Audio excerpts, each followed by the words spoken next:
Good afternoon, YouTube. It is Friday, the 13th of June. Wait, Friday the 13th? This calls for a cool, refreshing glass of give a fuck. Oh.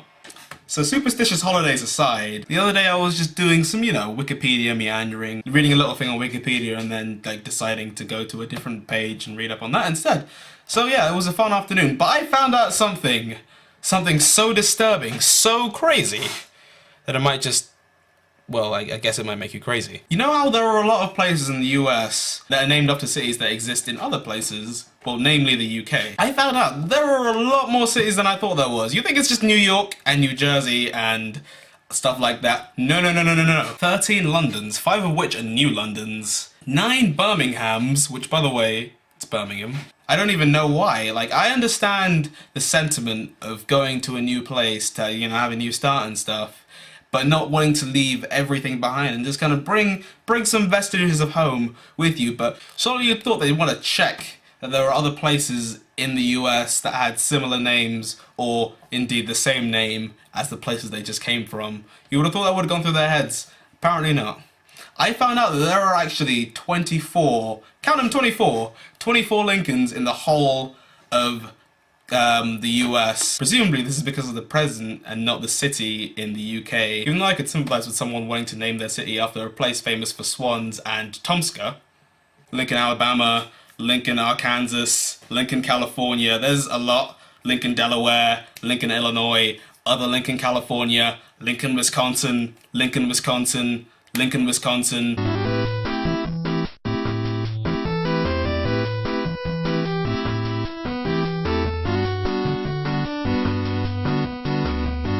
Lincoln, Wisconsin. There's a lot of Lincolns. You would have thought the people in Wisconsin would have thought, maybe we shouldn't name this place Lincoln, considering that there are 11 other Lincolns in our state. It's not even the biggest state, it's like the 23rd biggest state, despite having like the largest Lincoln per capita ratio. To be honest, they're all pretty small towns as well, ranging from like 300 people to 2,500. You would have thought it would make more sense to just kind of take all the inhabitants and then smush them all together into one big super Lincoln.